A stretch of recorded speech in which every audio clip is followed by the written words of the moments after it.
Good evening, mi gente. This is Ray Collazo, and you're watching and listening to the Founded Translation Bomba Live simulcast. Founded Translation is the show that stacks truth about politics and today's hottest issues, and Bomba Live is our perpetual Puerto Rican celebration. And, it's getting a little warmer. We're only weeks and months, a few months away from the big Bomba Live 2 we'll talk about later in the show. Thank you all so much for joining us. We're going to have a fantastic episode. Later on in the show, you're going to hear some of my hot takes on the hottest news political headlines. And actually going to stretch my hoops knowledge. We're going to talk a little geeky hoop stuff. It is March Madness.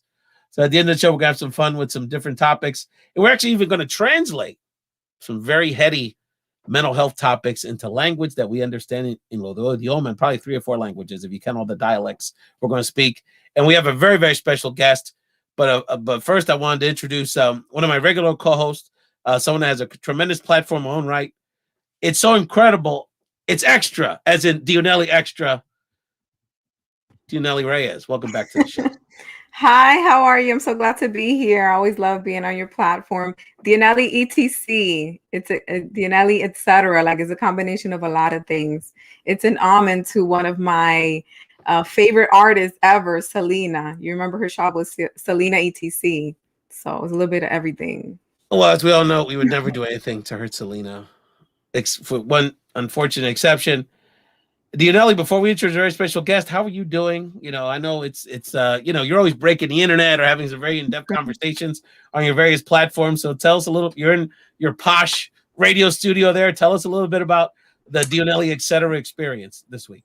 Thank you. Well, Dionely ETC, I focus on informing people about, mental health, what emotional abuse, psychological abuse is, how to identify it, how to survive it, and how to prevent it.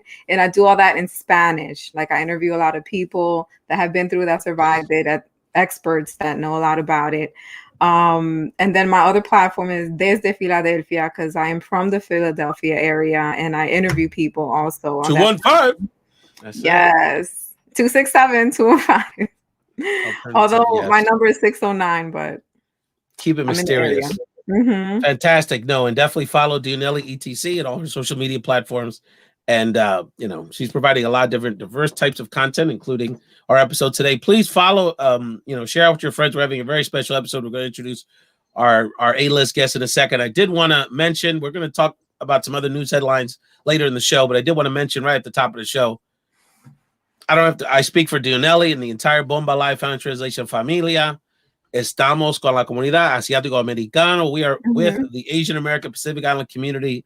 Más de 100%. I mean, like thousands of percent. With all our heart and soul, we are with the Asian American community right now. The Georgia tragedy, where 8 people died, mostly Asian Americans, was obviously Asian American women, and specifically were targeted in that terrible racist attack that took place. But this is sort of the culmination of a series of several years here during this intolerant era, really, and they got ratcheted up during the COVID pandemic, that Asian Americans have been targeted by, people that son ignorante about the great value and that the Asian American community brings. So I know, Dionely, you reiterate those concerns that, tenemos mucho amor for the Asian community, and we're here to stand in solidarity with them. Absolutely. So #Stop Asian Hate. We need to remember our words matter, especially leaders saying ignorant things, calling the coronavirus the China virus. Like there's a lot of ignorant people, just really dumb, stupid people that take it and fly with it. So we have to be really careful about what we say, be more responsible with the words that come out of our mouths. And some of these people need to grow up, because regardless of what some ignorant person says, you need to have in your own consciousness an adult that, your insecurities are what you need to deal with. You need to deal with your mental health, your therapist. There's nothing wrong with that.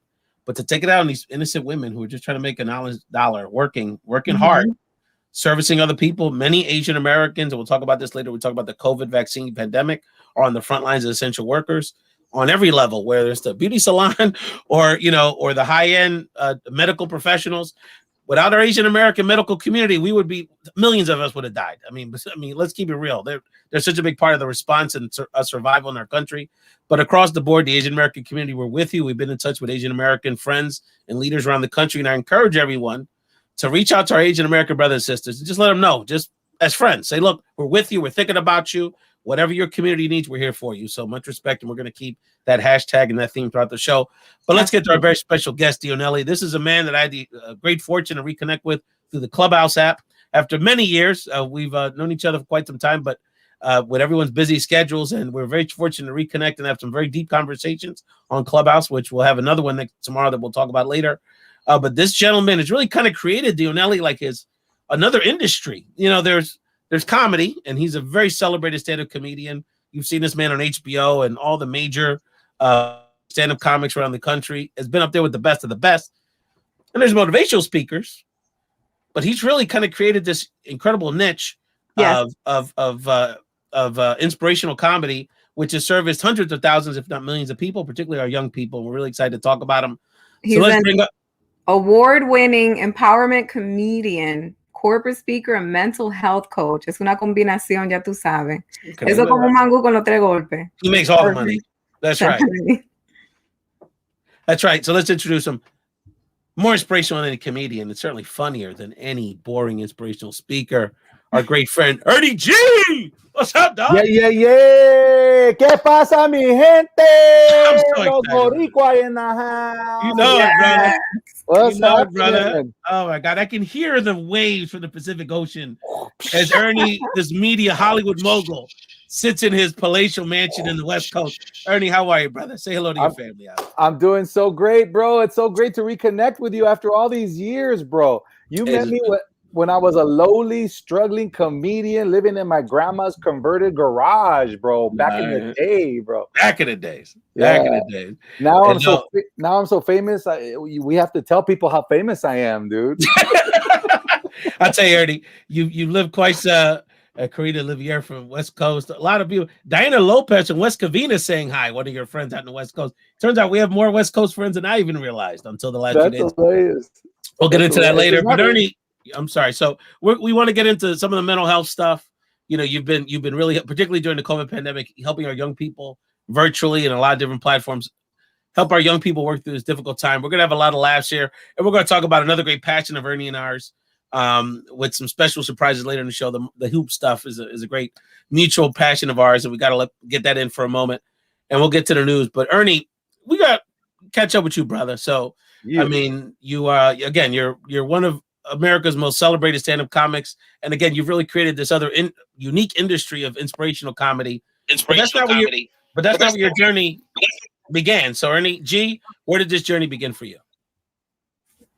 This journey began as a young Latino man in my mom's belly before I was born. My parents were married. My dad met my mom and my dad met salsa dancing, and 9 months later, boom, Ernie G. And I used to be ashamed of that. I wouldn't tell people that story. And then I said it at a high school when I was performing one time, and some cholo came up to me after a show. You guys know what a cholo is, right? I have to explain a lot of my jokes regionally because in certain parts of the country, it's a very sophisticated crowd, brother. You just do your thing. I have to explain myself to some people because, like in LA, we call it's like what like a cholo. Everyone knows is like a Mexican or Salvadoran gang member. It's what Mexicans and Salvadorans refer to as family members, right? Some of you like, don't say that, bro. Don't say that. When you on the East Coast, you can't say cholo, right? But you know, some gangster came up to me after my show when I admitted that my parents were never married and that my dad met my mom salsa dancing. My Puerto Rican dad met my Mexican mom salsa dancing. And 9 months later, boom, Ernie G. And this cholo come up to me and goes, hey, Holmes, can I talk to you for a second, dog? I said, what did I say, bro? What did I say? He said, no, te quiero dar mucho respeto, Holmes. I can't believe you put yourself on blast like that, homie. I'm like, what do you mean, dog? He said, hey, my parents were never married either. And until I heard you speak just now, my whole life, I thought I was a mistake. But after listening to you, I realized maybe I'm not. I'm like, yo, God doesn't make mistakes, bro. Your job is to figure out why you were put on this planet and give your life over to that. He said, mucho respeto, home. So now I let people know my parents were never married. My dad had 6 kids, all from different mothers. My dad was the ultimate papi chulo, right? And it's weird as a Latino kid when you grow up and you meet your brother or you meet your sister. Oh, you're my sister? Oh, nice to meet you, you know?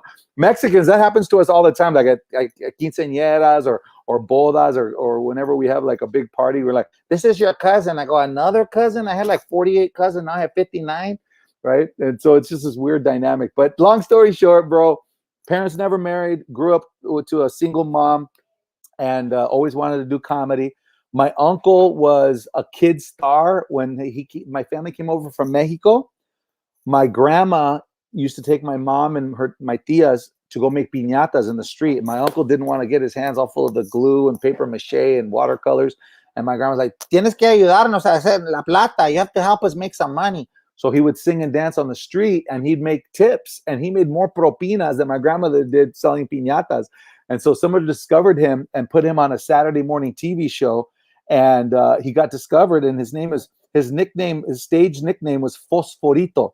And my uncle was like on shows like Bonanza and Gunsmoke. Here's a picture of my uncle. I don't know if you guys can see that.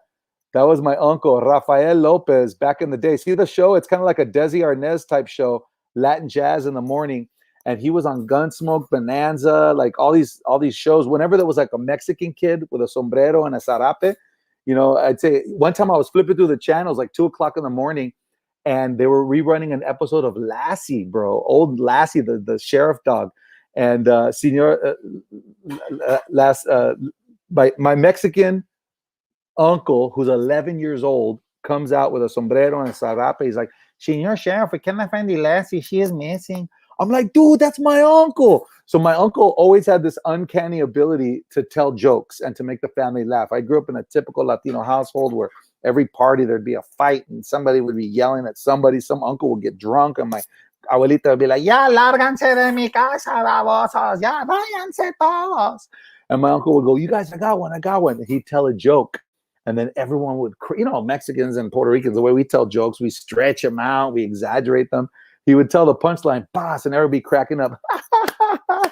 And we went from yelling and fighting to laughing together. And I thought, dude, that's power. I want to learn how to do that. And so I started memorizing jokes. And my uncle would say, Neto, tell us the new joke. And then he would steal my jokes. He'd say, don't tell anyone. He'd steal my joke and tell it to the family 10 times funnier than I ever said it. So my dream was always to become a comedian. And I know the question that you were asking was, what's the evolution of Ernie G? I started doing comedy a long time ago. I got on a show called Que Locos with George Lopez and Gabriel Iglesias. I'm Not Fat, I'm Fluffy. A lot of people remember the Que Locos show. Some of you are like, we're Latinos. You remember that show? Mm-hmm. So there's a lot of Puerto Ricans going, we're Puerto Rican. We can't afford cable, right? No, they got Hulu. Don't worry about it. They can find it. What happens is there's one Latino in the neighborhood that gets cable, and then the whole neighborhood taps into that one box right there. How do we watch fights, pay-per-views? You know what I'm saying? Exactly. It's like people with Netflix. One person has a password, and they log you into everybody else. The modern time. So Ernie, it's so interesting because on some level. So one of the things that's so fascinating about your path, and actually it was kind of a similar conversation we had last month with a fantastic actress who I know you know, who now is also a motivational speaker, April Lee Hernandez, who's now an author. So I encourage people to check out that episode from a few weeks ago. Fantastic conversation. But you two, I see some similarities because, look, let's be honest about it. I mean, you're still famous, but at some point, you definitely were like, one of the it comedians. And what's so interesting about your path is that most people would have gone for more fame, where you went for more substance and more fulfilling in your life. So talk about those forks in the road, because I would imagine you make on some level every day this decision is to strive for impact in your comedy and in your word message over a cheap laugh.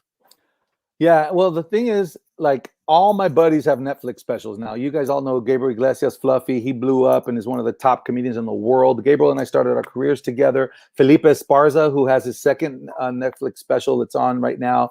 And George Lopez, of course, you guys all know. And I could very easily have had a Netflix special. But what happened was, I don't know if I met you in 2005, bro. In 2005, I got asked by the National Council de la Raza to perform at their annual conference in Austin, Texas. And they said, it's got to be clean, 10 minutes of clean comedy. So I go up in front of this amazing crowd of like dignitaries and educated Latinos. And halfway through my set, the sound crashed. And I was like, and some dude ran up to me with a corded mic connected to this little speaker. He goes, keep talking to him. I'm like, dude, I'm done with my clean comedy. I got no more jokes that isn't about hoochie mamas and hood rats and all kinds of craziness. He said, just talk to them, tell them your story. And I'm like, Are there any educated Latinos in the house? Forgetting that it's the National Council de la Raza with the country's top educated Latinos. And so I just started telling my story, my autobiographical story.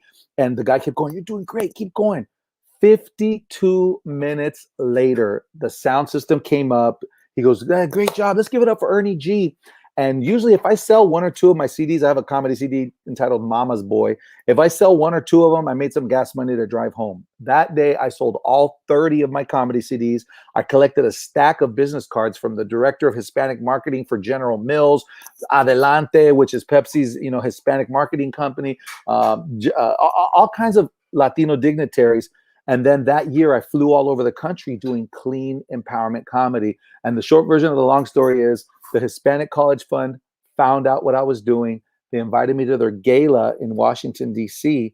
And for the next 6 years, I became the national spokesperson for the Hispanic College Fund, who flew me all over the country to inspire and empower Latino kids. And I fell in love with making a kid at a high school or at a college cry because I reminded them of their uncle or their tío. I love making people laugh at a comedy club. That's beautiful and fine.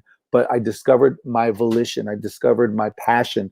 What God put me on the planet for is to use comedy and laughter to inspire young people to be the best versions of themselves. So I've literally empowered and inspired over 500,000 high school and college students at hundreds of colleges and universities all over the country. And now I know that God put me on the planet to do that. That's fantastic, that brother. cool. We're talking to Ernie. It's Ernie G, a special episode here on the show. Ernie, so I want to talk about now because you've really kind of honed in on this piece, not only with this mental health angle or emphasis to your inspirational comedy and your presentations, but this is also in the context of our young people need even more support due to the pandemic. Exactly. So talk to me about that part of the journey, because now your work is more needed than ever before, but now it's more challenging to do it than ever before. So tell us about sort of Ernie G during the experience during COVID-19. Well, COVID and quarantine has been the best thing that has ever happened to my career and to my life, bro. And I'm sorry for those of you out there who are really struggling. A lot of people are struggling with this, but the short version of the long story is I'm the first person in my family to go to college, and I got kicked out of Loyola Marymount, academically disqualified. A bunch of bad things happened to me. My tia died during that time, and at her funeral, I spoke at her funeral. And I said, I don't know why she died. Maybe she died so that I'd go back to college and graduate. I don't know why she died, but I am going to do whatever I can to be the best version of myself for my tia. And I worked my butt off, got back into college, and graduated. Now, I've told that story hundreds of thousands of times at colleges, universities all over the country, and kids really connect to the fact that I admit publicly that I was kicked out of school, that I was another Latino statistic, a dropout. And when I tell that story, students just come up to me after the show. I'll perform for 1,000 students at a high school auditorium. And after the show, there's a line of 50 kids. Mister, can I take a picture with you? Mister, can I tell you something? And they started reporting serious, deep, dark trauma. I got molested. I got beaten up. And I'm like, oh my God, these kids really need a safe space to vent and to talk about these things. So I have a degree from Loyola Marymount University right there, LMU in the house, in psychology. But I really spent the past 20 years of my life training myself as a mental health coach and taking transformational leadership courses. And what happened during COVID is I lost over $20,000 in gigs in March of 2020. All my live gigs went away. So I pivoted, I moved online. I started something called Zoom at Noon for teenagers. Just a volunteer thing. If you have a teen, have them come on a Zoom call with me and we'll talk mental health. We'll talk emotional intelligence. We'll talk about the power of forgiveness. We'll talk about having an attitude of gratitude. And what happened was that Zoom call exploded. And to this day, I still meet every Monday night with the original group of teenagers that I met back in April of 2020. And I've been hired all over the country at school districts, corporate events. I spoke at NASA Langley Research Center. I just booked a gig with Lockheed Martin, teaching mental health through comedy. And a quick, really beautiful, quick story, bro, is a kid who I performed at his high school 8 years ago calls me and goes, bro, I don't know if you remember me, but you performed at my high school, dude. And then you were the keynote speaker at my college graduation when I got my bachelor's degree from Cal State Dominguez Hills. Now I'm getting my master's. Would you come to my graduation? I was like, dude, it'd be my honor. So me and this kid have bonded, and I'm his mentor. And so I asked him to be a mentor to my high school students for a teen empowerment day that got canceled because of COVID. He goes, bro, I think I can get you funded through my organization for your Zoom calls. I go, what do you do, bro? And he works for First 5 LA, which is training people of color and minority communities how to be better parents to their 0 to 5-year-old kids. But nobody teaches the teens or the siblings of these kids how to be better siblings. And so I applied for a grant, and I got a $30,000 grant to do the Zoom calls that I was doing for free. Now I'm getting paid to do them, and I'm busier than I've ever been. So God has been preparing me for 20 years to not only be funny, but to elevate my mental health game. And now I'm spreading mental health everywhere I go through Zoom. So it's magical, man. Beautiful. You're leading by example, because you went through all this tough times where all your live gigs were taken away, but then you found a way, and here you are. It's amazing. So I'm wondering, I know you performed in front of different audiences, and all audiences are not the same. There are some audiences that are tough. So I'm wondering, you don't have to tell me which audience was your toughest, but what story did you tell them to win them over? If you could share. Oh my gosh. I thought we were going to talk about this later. My craziest gig ever was at Thomas Edison High School in North Philadelphia. I got flown. Say it for the people in the back. Thomas Edison, bro. Yes. Bro, come on now. The United States Hispanic Leadership Institute, USHLI, which Dr. Juan Andrade is the founder of. He's a civil rights icon. I love that dude. I was his East Coast director, and I was there that day. That's my man. Come on. Snap. He doesn't even remember me. Okay, it's all good. Keep up, brother. Was it Ray or Raphael? Which one is it, buddy? Anyways, just kidding. They flew me to the USHLI National Conference, and I performed in front of 3,000 students and killed it, and it was amazing. So then they fly me to Philly for this event, and they warned me. They said, this is known as one of the worst high schools in the country. You're going to have to go through 2 metal detectors to get into the campus. I said, let's do it. I love it. You were like Michelle Pfeiffer in Dangerous Minds? No, dude, way worse, because I'm not as white as her. But yeah, exactly. I had to go through 3 metal detectors. I get up there, and there's all these African-American kids and a few Latino kids, and it was rowdy and crazy. And they're like, okay, everyone, let's give it up for Ernie G. Like, no proper intro. And I go, what's up, you guys?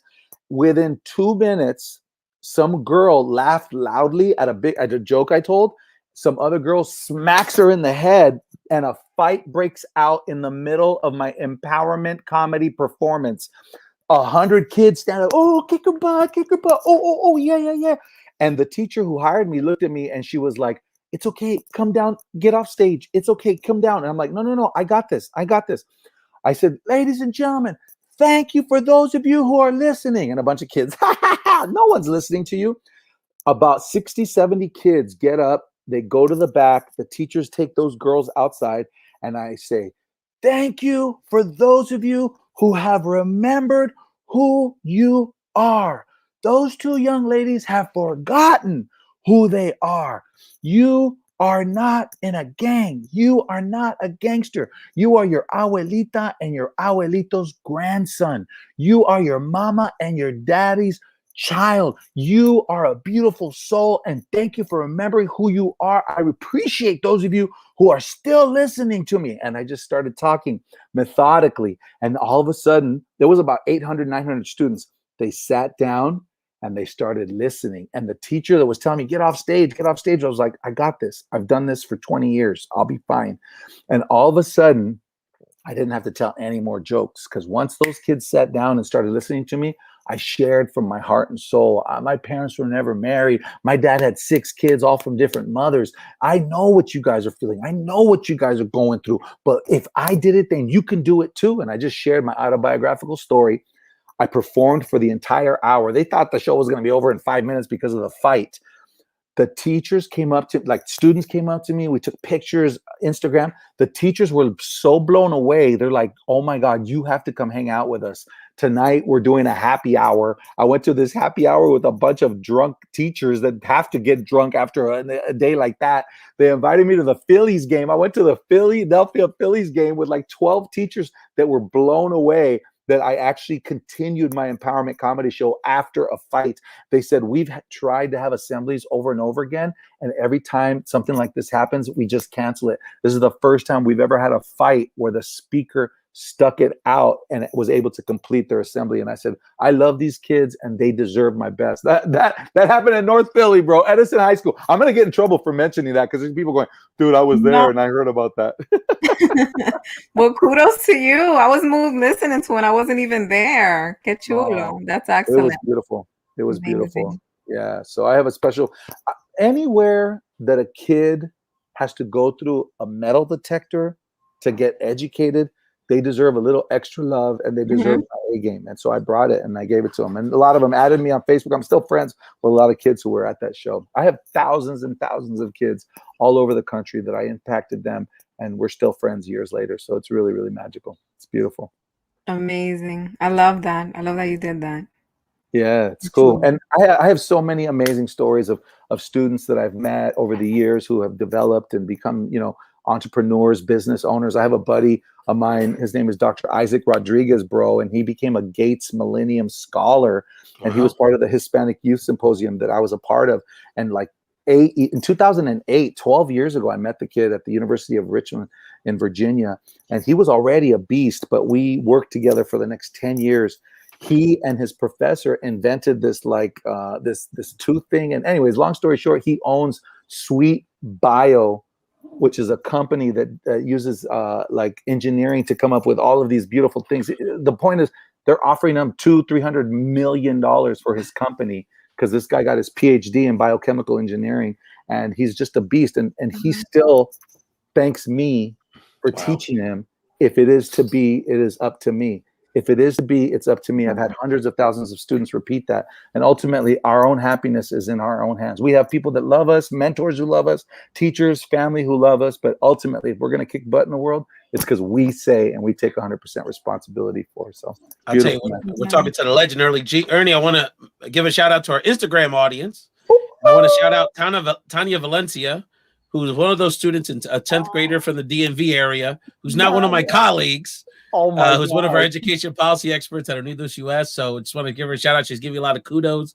And she's saying she was one of those kids that you impacted a few years back, not that long ago. She's still very young. And we got Mozo. We got a lot of great friends. Sinbad, our great friend from Dallas, Fort Worth. That's one of our clubhouse moderator buddies. And Mosas Bionas from Chicago, another friend, Janet. So what we're going to do is we're going to take a quick break. Bernie, give yourself a chance to towel off because you're already fired up. We're going to do a quick news update. And then Dionely, big mental health speaker, is going to quiz Ernie on how to translate for our people some of these very intense, complicated mental health concepts that Dionely is an expert on that I have no idea what she's talking about. So we're going to hear first. We're going to go through the emotional spectrum with these two clips because the first one is last week we had the honor of Luis Suave Gonzalez, a great friend of ours from Philadelphia, who has the hottest podcast in the audio world. The Suave podcast that chronicles his journey as a 17-year-old who was sentenced to life in prison to now a redeemed activist.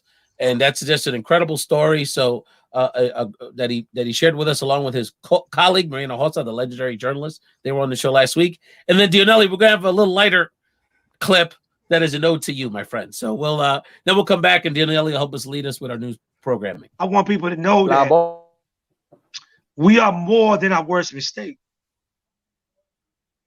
And if you don't have no compassion, then you don't have a right to be in the business of talking to people, period.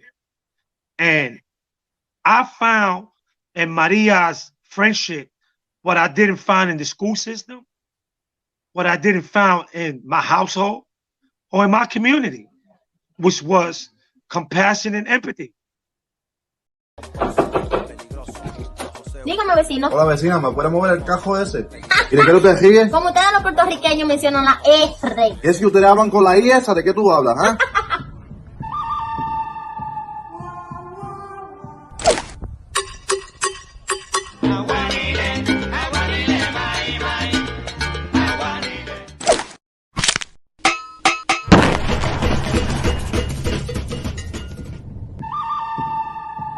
Nosotros somos los originales del arroz con gandules.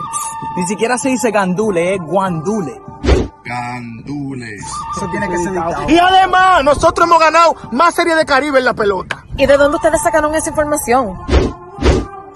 Oh yeah? But you Dominicans don't know how to speak English. Dije que no sabemos inglés. Your fucking mother. Ahora tú hablas español.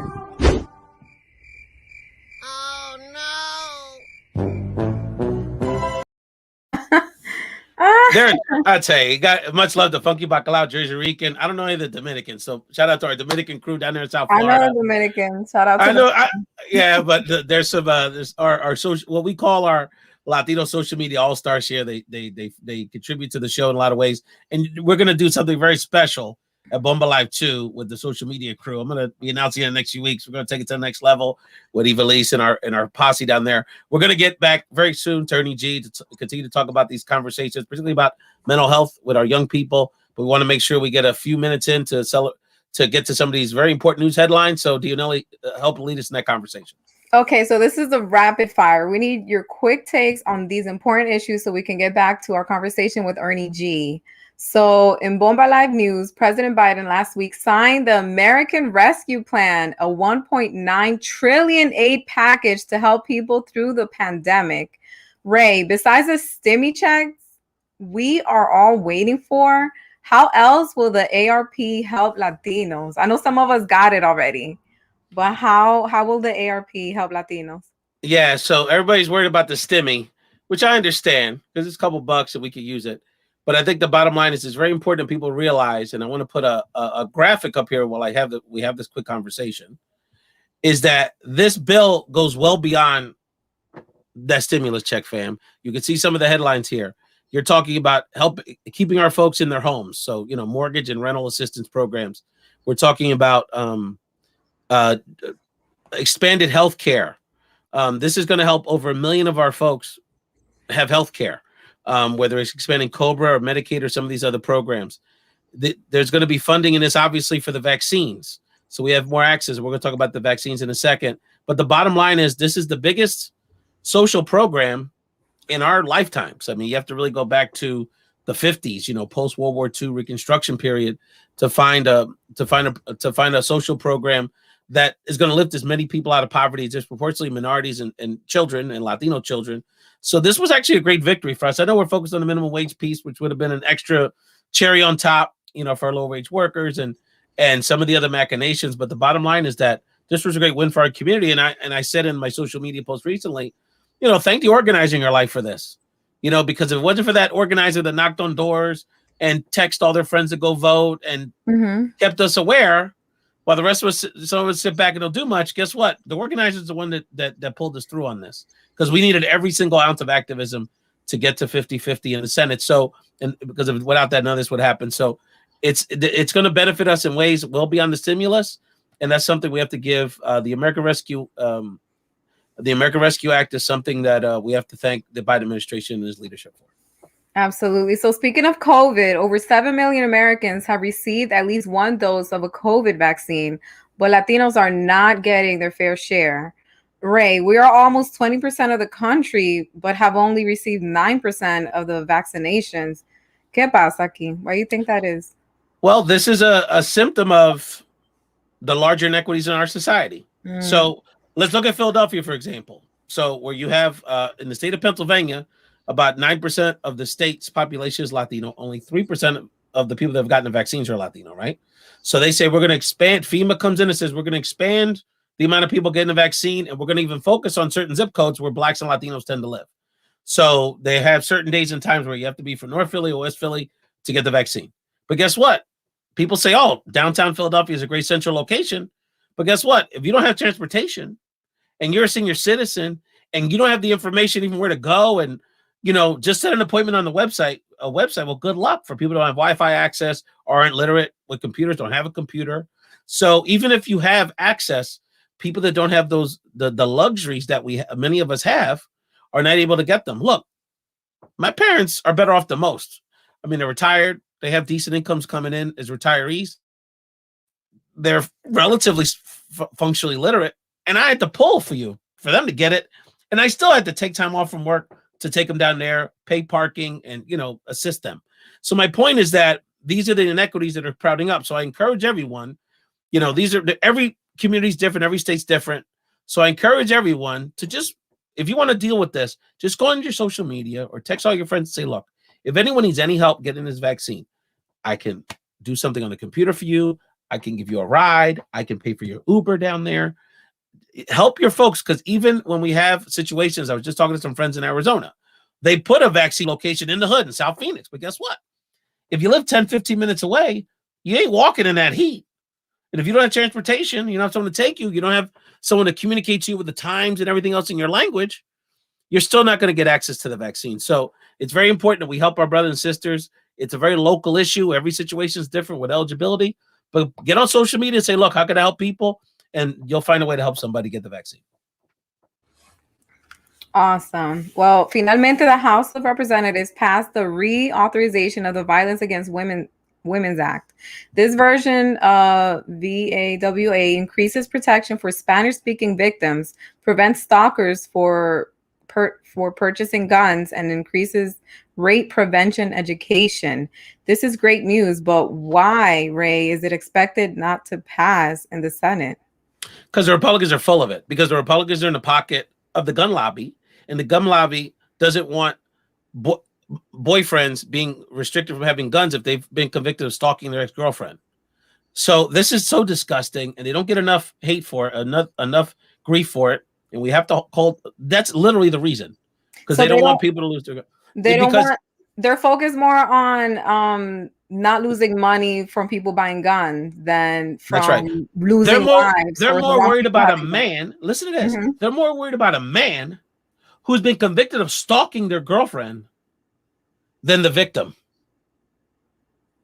And this bill, this updated version of Violence Against Women, as you said, Dionely, would have increased resource for Spanish language people, which, as Christina and you all have chronicled on our shows and all of your platforms, it's a huge issue in our community, and would have education programs to teach our young men and our young people about, to challenge this dynamic of rape culture and address this issue at a younger age. This is what we need, preventative measures, not these people beholden to the gun lobby. So very disgusting behavior.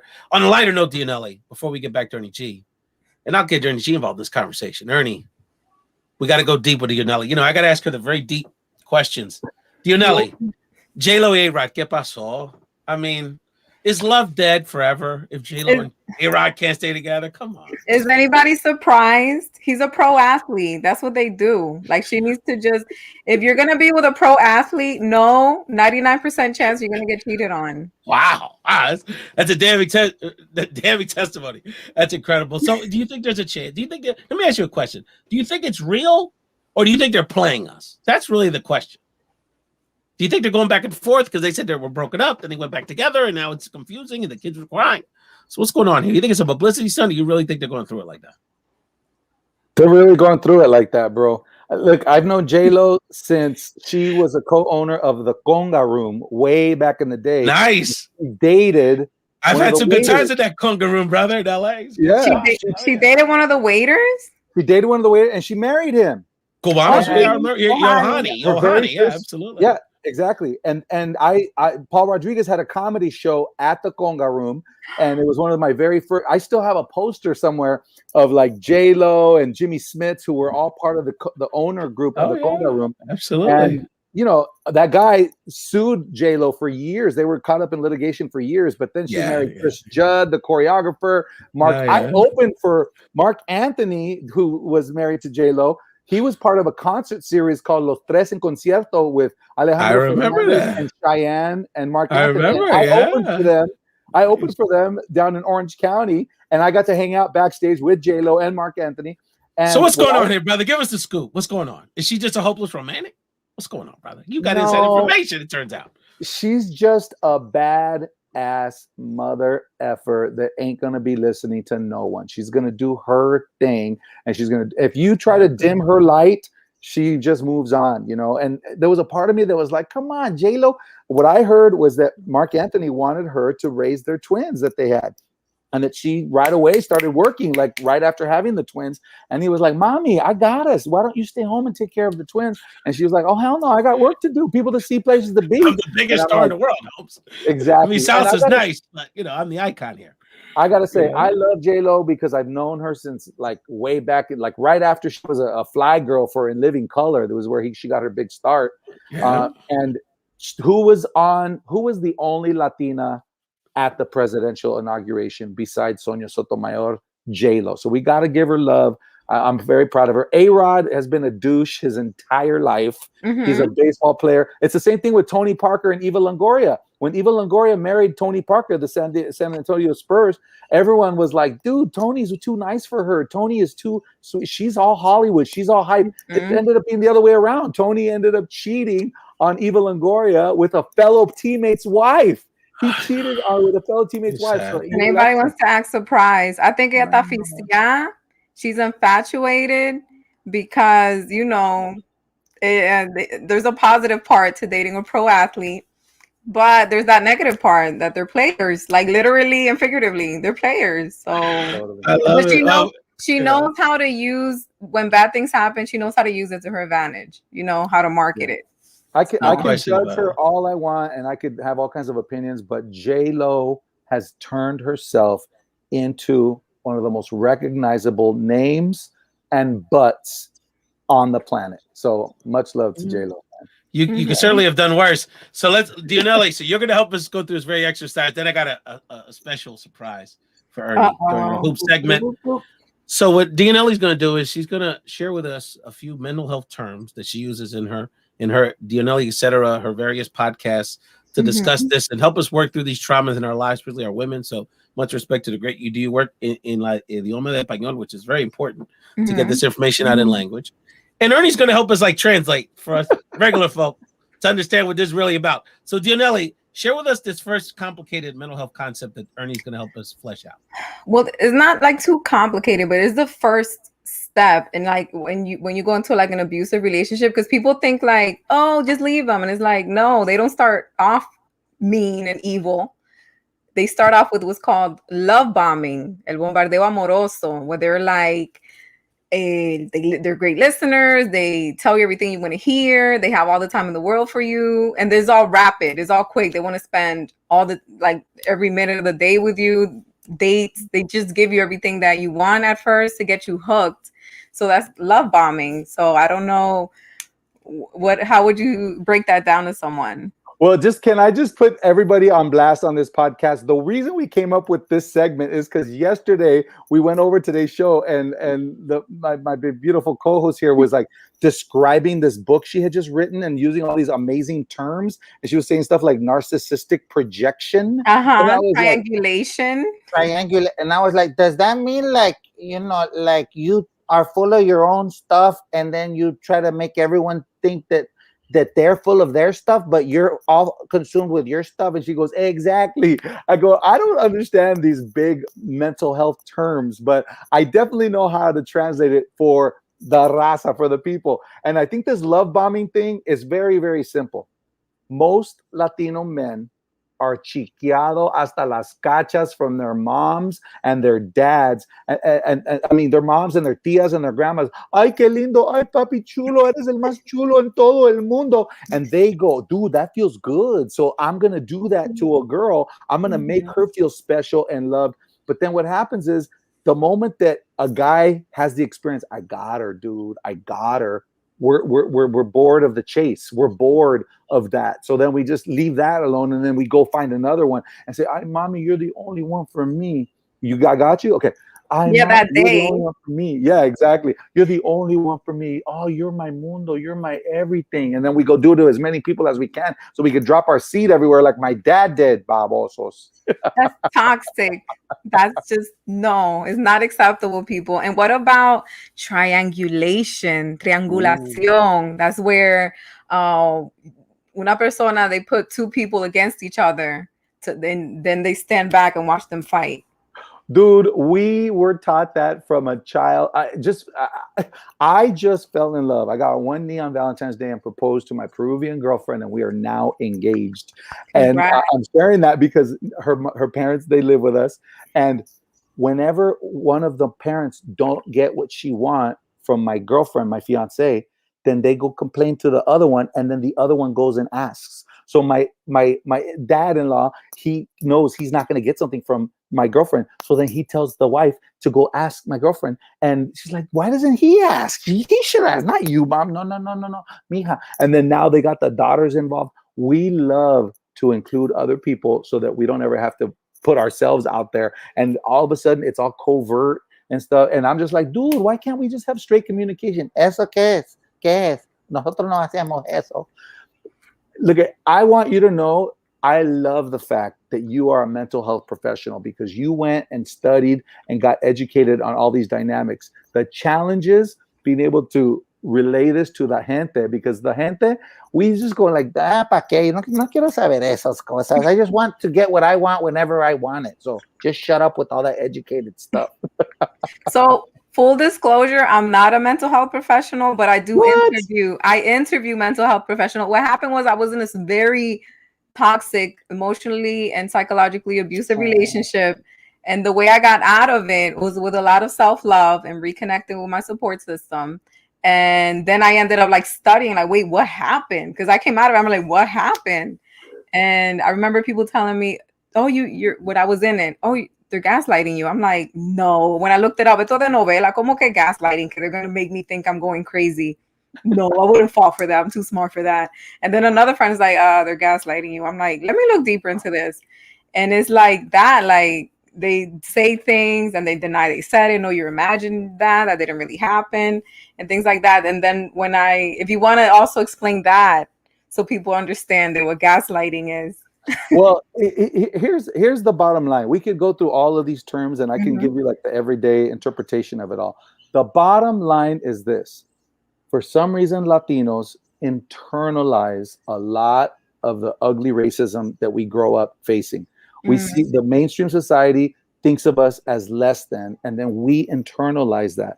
And then what happens is, when we become educated, when we start making a little bit of money, when we fall in love, we're still trying to fill that hole. And so we lash out when that hole seems to be threatened. But what I tell Latinos everywhere, this is for everyone, Black people, white people, Latinos, all of us, until we heal our personal wounds, we're going to project our angst and our traumas out into the world. But when we love ourselves and fall back in love with ourselves, then people can be however they are around us, and it has no impact on who we get to be in life.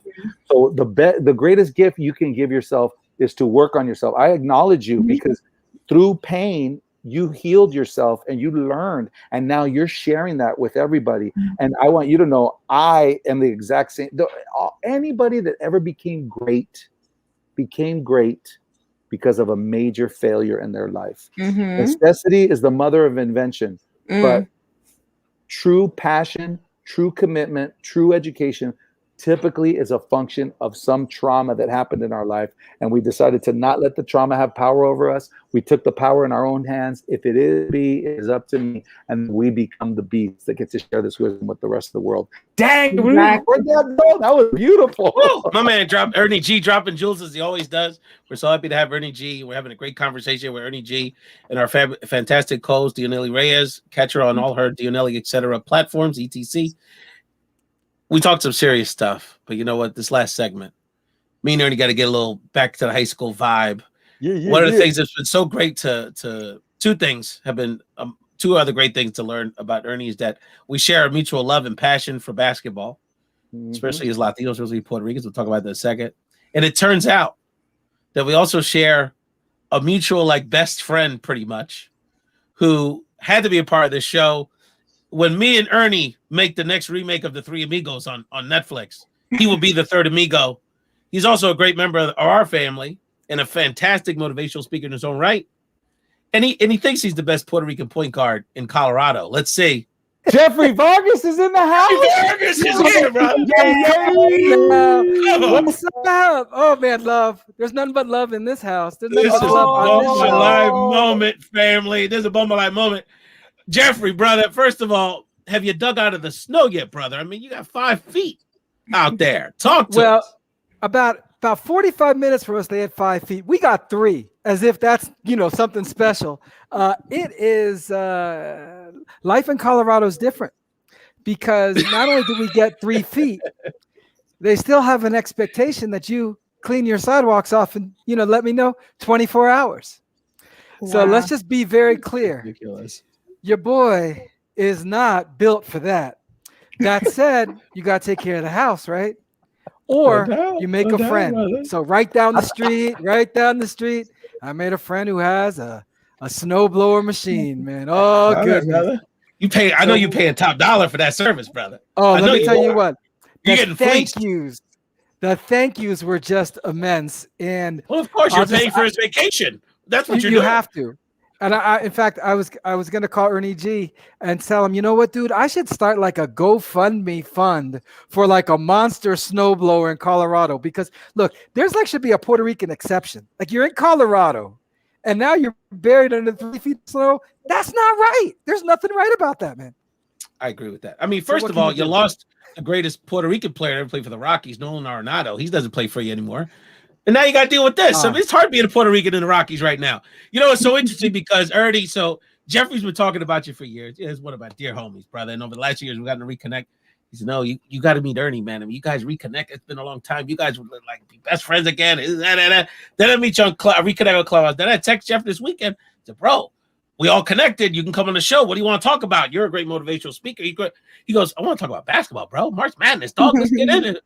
And then Ernie shared with me that he's not only great hoops guy, there's a Puerto Rico connection, there's a loyal Marymount Philly connection. So Ernie, let's just talk about the hoops, brother. Where does your passion, because it's not about love, it's about passion for basketball come from, brother? Let's break it down for people.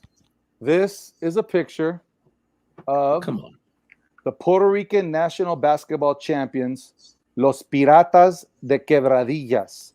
And this man right here is Joaquin Avila, my dad's dad, who was a national basketball champion. And that picture, I had it cleaned up, but it was handwritten with all of their names on it.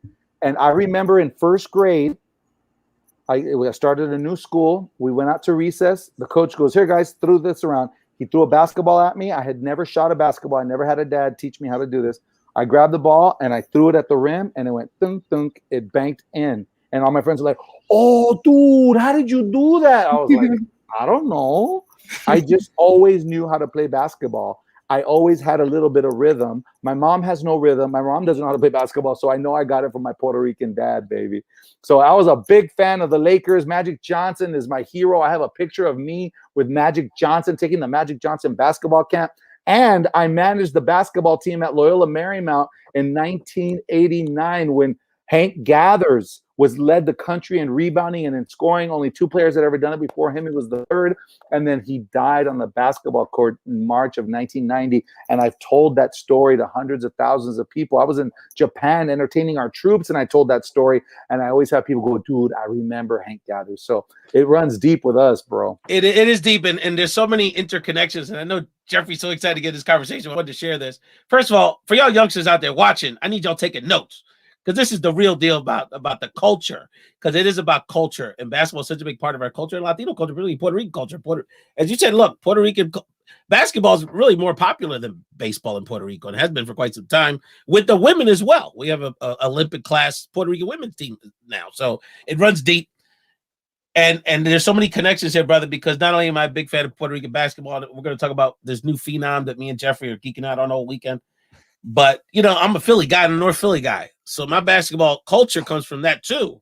I'm very good friends with Aaron McKee, former Temple star, now the Total Temple NBA 6 Man of the Year, good friend. I grew up with these guys. I went to high school with Marvin Harrison, who was actually a top point guard as well, and a bunch of those guys from those years. So when you talk about Hank Gathers, Bo Kimball, that was the pride of Philly at that time, and the pride of the West Coast, the pride of West Coast basketball. And that's a big part of our journey, and was a friend of Aaron McKee's, who, again, I'm good friends with. So this connection runs so deep. Jeff, first of all, let's talk about the shirt you're wearing. Wow, brother. Wow, that's heavy. Oh, that's magic, that's right? Magic Johnson. Okay. Not too shabby. That's a nice piece to have. That's a little piece of memorabilia. So we're talking our basketball culture, Ernie. Jeff, Terrapins, brother. Show people, school people on what that shirt's about. You wearing? So let me just stand up for just a second. For those of you who don't know, it's like that's just a Maryland jersey, number 34.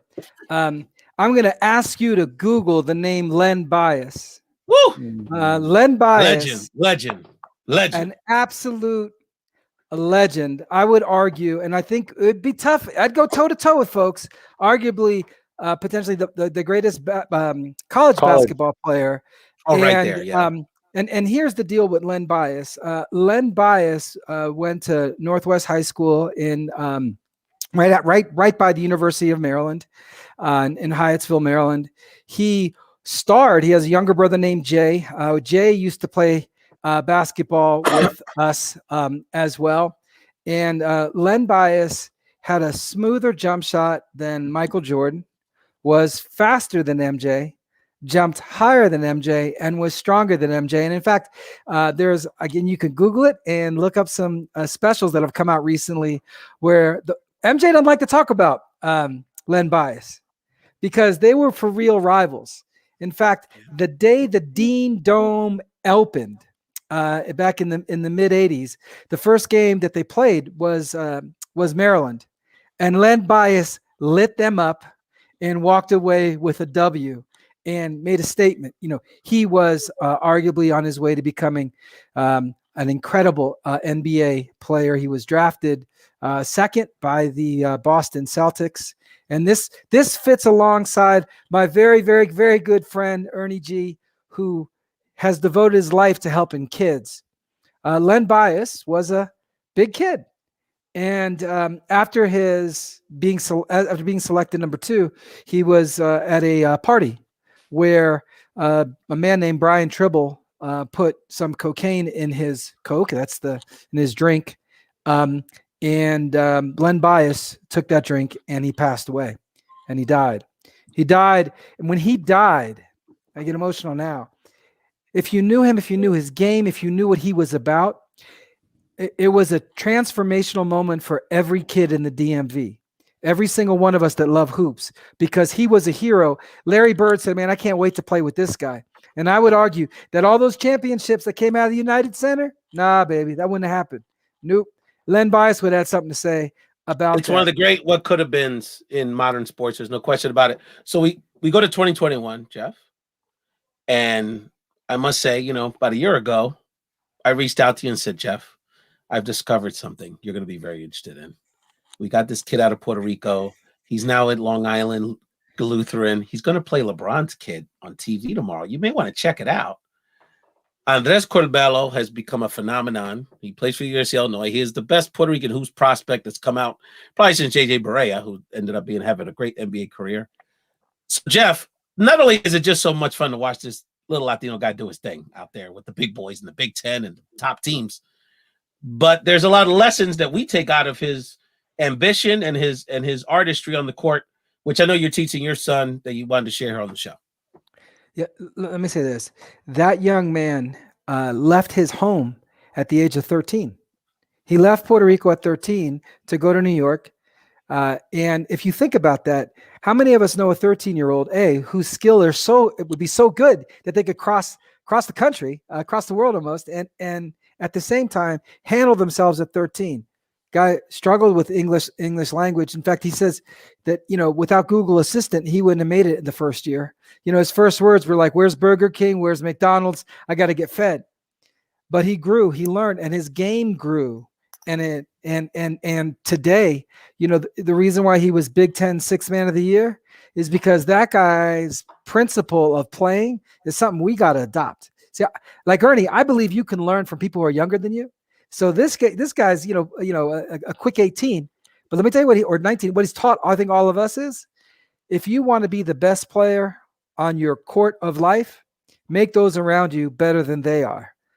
So if you look at the quotes from the articles of the guys on the team in Illinois, they'll tell you to a person that they had to get used to him because all he wanted to do was dish a dime, make them look good.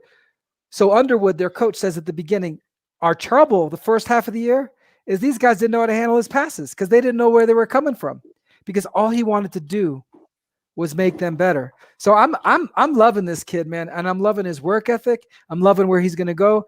And the headline today in the Chicago Tribune said, "I do it for my family, and I do this for my island." Come on, man. I mean, you gotta love the kid. Ernie, I know you love the hoops, man. Talk to us about, I mean, from Loyola Marymount to, you know, what has basketball taught to you, brother? Because I know it's been a big part of your life.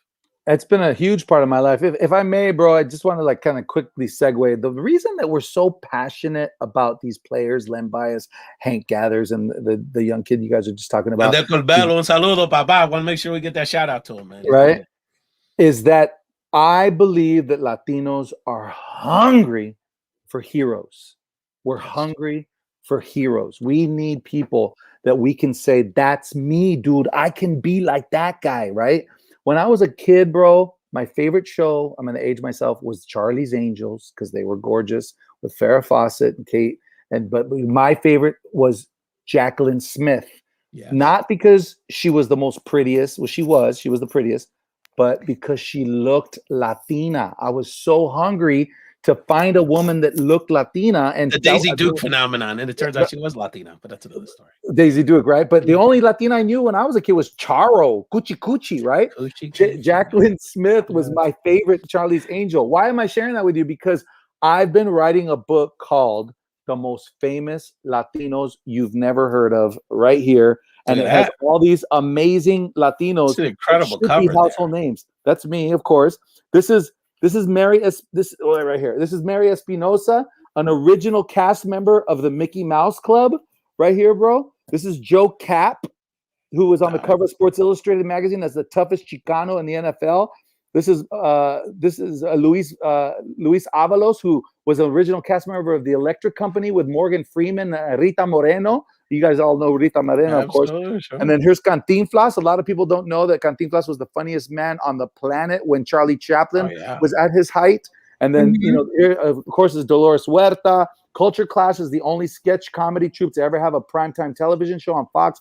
And this is Pedro Gonzalez, who was one of the funniest comedians of our time. It is up to us to celebrate our heroes. It is up to us to find and cultivate our heroes. And Ray Collazo, you know, I know that this podcast has behind it as a spirit finding these heroes like Maria Inoosa. And the last thing I'll say is I got a call from a kid who I had performed at Washington State. She was a student from the University of Idaho who drove an hour with a bunch of Mecha students to see me perform at Washington State because they never have any Latinos at the University of Idaho. 3 years later, she's doing an internship for Latino USA, the NPR show that Maria Hinojosa hosts. And she said, Ernie, we want to interview you for this radio program. I'd be like, that's amazing. Let's do it. I overhear one of her colleagues say, who are you talking to? Is that Ernie G? Ernie G, the comedian? Oh my God, he performed at my high school. A kid from Virginia who was a student at VCU, Virginia Commonwealth University. They were both doing an internship in New York for Maria Inoosa, and Maria Inoosa interviews me for Latino USA, and I had a kid from Idaho and a kid from Virginia who were both interning in New York. And it just speaks to the fact that we are everywhere. We have amazing heroes everywhere, and it's up to us to find these heroes and to celebrate them. So thank you, Ray, for doing a podcast like this where we're celebrating amazing role models like Jeffrey Vargas and like Dionely and like Ernie G. Absolutely. And I really want to make sure we give all of our guests and my co-host the opportunity to say some final words, wrap the show. Dionely, I know it's been a lot of fun. Ernie's a lot of fun. And first and foremost, and a real inspirational conversation, Dionely. So just wanted to give you a second. And if you have anything you want to shout out, I know you always have a lot of great content on your platforms. No, I already shared my platforms, Dionely TC, there's the Philadelphia also. And also I want to thank you, Ernie G, because you're planting seeds of empowerment all over the country and all over the world. So I really appreciate that. And like you said, like it's up to us to water our own seed, but someone has to plant it. So, and you're one of those people. And then we become those people that are able to plant seeds. Exactly. The last thing I'll leave everybody with is this. When you hear the words Latino leader, who comes to mind? For years, it was varied all over the country. You think of Black leaders, you knew instantly 7 or 8 people popped into your head. When you hear Latino leaders, Sonia Sotomayor, okay, J-Lo, right? AOC. Yeah, maybe. Yeah, bounces AOC. We don't have 2 or 3 people that just pop in our head. So it's up to us to create our Latino leaders. It's up to us to be the Latino leaders in our community. And I hope Ernie G is doing a good job of honoring that spirit. Absolutely, brother. You're incredible, Jeff. Brother, you know, we'll be texting each other throughout March Madness. By the way, if Illinois and Georgia Tech win, you'll have 2 Puerto Rican point guards in that game, by the way. So that's something to look out for. Some Latinos making some moves in the hoops. But Jeff, anything else on your mind, whether it's hoops or being part of this inspirational conversation? Yeah, look, anytime, I mean, this is a really special moment for me. I'm going to have to like take a meditative moment after this is done, because to be together with you and Ernie G, that's synergy, my man. That's synergy. And I say that because we've known each other in different parts and in different activities. But, we all come together at a time for a reason and a season, because things are way bigger than we are. And Ernie has put us on the right road, and your platform puts us on the right road to say 2 things, right? One, we have to find those Latino leaders, and then we got to celebrate them loudly. So the reason why for years I was saying you got together with Ernie G, I kind of joke. I say, Ernie, I pimp you out all the time, man. And I do. It's because I believe in who he is as a person. I believe in the character that he has and the capacity he has to change lives. And let me tell you what, brother, I believe the same thing about you. And so all we have to do, man, is continue to give ourselves the opportunity to say the right things, do the right things, and be the right person. And there's a whole cadre of people who can grow to be the people they need to be. Seed planted, tree rooted, growth happens. Wow, thank you so much for those kind words, brother. And how I feel about you, and want to again shout out Dionely. I reached out to her a couple years ago with her book. Said, hey, would you like to be on the show? And she really has not only been a great contributor, but she's really been inspired by this platform. I think it's safe to say to grow her own social media and podcast platform. She inspires a lot of people, and she's a big part of this journey with the rest of my collaborators too, especially my Latina Poderosas that help me with the show all the time, and Albert in the background. So there's a lot of people involved in this, but it takes a team, and you have to take a step. And I'm literally sitting in the closet here doing this, and it doesn't seem like very glamorous, but to your point earlier, Ernie, these kind of moments, you can't put a price tag on them, in terms of, and I know we're inspiring a lot of people. I'm getting some incredible feedback on social media around how you've touched people tonight, Ernie and Dionely and Jeff. Saludos, Andres Corbello. Do your thing this weekend, young man. Keep it up, brother. We want to see Illinois at least in the Final Four. And again, want to thank the incredible, legendary Ernie G. Follow him on all social media platforms, and we're going to keep chatting. Want to let people know that we'll be on Clubhouse tomorrow, 12 noon Eastern, for our Latinos Do Activista Rise Up edition of the show. So if you're on, just look for the Latinos Do Clubhouse activists and political activists and podcast hosts, but Dr. Patricia Campos, who has an incredible personal story as escaping El Salvador during the Civil War, to be a Cornell University graduate and just one of the great Latina political activists that we have in the country. I was on her Activista Rise podcast today, so you can definitely check that out. So we'll be on Clubhouse 12 o'clock Eastern, 9 a.m. Pacific, and we're going to keep working together. Jeff, Ernie, Dionely, y'all are some of the best folks, and thank you all so much for watching this week's Bomba Live Found Translation. Enjoy your weekend.